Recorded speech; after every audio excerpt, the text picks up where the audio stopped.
Apakah kalau kita tidak menginjil, itu kita berdosa? Gimana pendeta? Silakan penjelasannya. Baik, terima kasih. Biarlah Alkitab yang menjawab kita.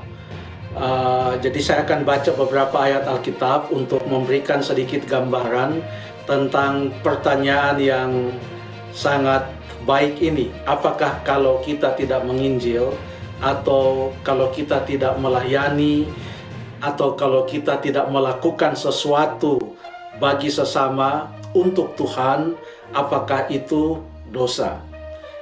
Coba kita melihat suatu cerita yang terdapat dalam kitab 2 Raja-Raja. Pada waktu itu, kota Samaria dikepung oleh Raja Aram, Ben-Hadad, dan tentara-tentaranya. Dan kota itu berada di dalam kelaparan. Bahkan saking hebatnya kelaparan yang terjadi, maka hal-hal yang tidak pernah dimakan sekalipun dimakan oleh umat-umat Tuhan, dan harganya sangat mahal. Peristiwa yang sangat tragis terjadi. Lalu kemudian ada 4 orang kusta yang berada di luar gerbang kota Samaria. Maka mereka berkata dalam ayat yang ke-3 dan ayat yang ke-4, "Mengapakah kita duduk-duduk di sini sampai mati? Jika kita berkata, baiklah kita masuk ke kota, padahal dalam kota ada kelaparan, kita akan mati di sana. Dan jika kita tinggal di sini, kita akan mati juga. Jadi sekarang marilah kita menyeberang ke perkemahan tentara Aram. Jika mereka membiarkan kita hidup, kita akan hidup. Dan jika mereka mematikan kita, kita akan mati." Jadi ada pilihan A, B, dan C. Masuk ke dalam, ada kelaparan, mati. Tinggal di luar, kelaparan, dan juga mereka berpenyakit kusta, mungkin lama-kelamaan, atau mungkin karena kelaparan itu mereka bisa mati. Bukan karena penyakit kustanya, tetapi karena kelaparannya. Pilihan yang ketiga, pilihan C adalah ada 50-50 probability-nya. Kalau kita tinggal di sini, kita akan mati. Tapi kalau kita pergi ke perkemahan tentara Aram yang sedang mengepung kota Samaria, maka kita bisa hidup, bisa juga mati.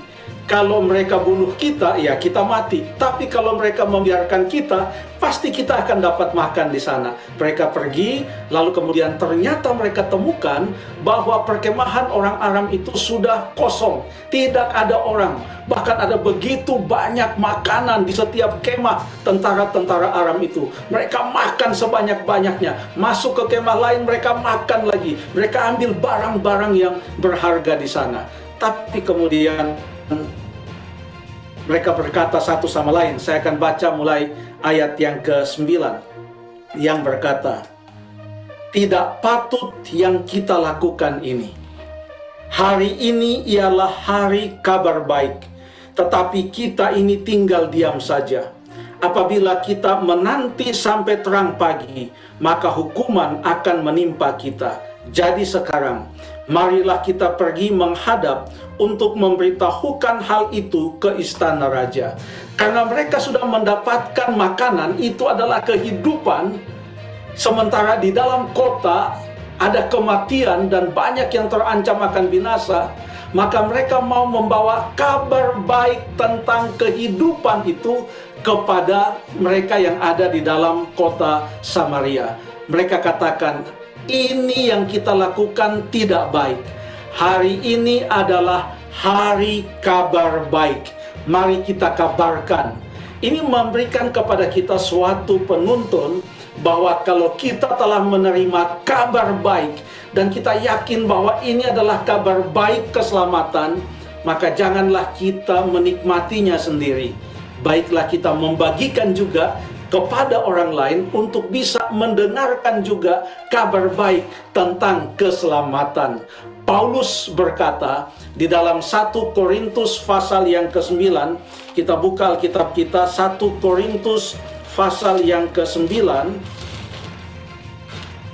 ayat yang ke-16, Rasul Paulus mengatakan, ini firman Tuhan, Karena jika aku memberitakan Injil, aku tidak mempunyai alasan untuk memegahkan diri.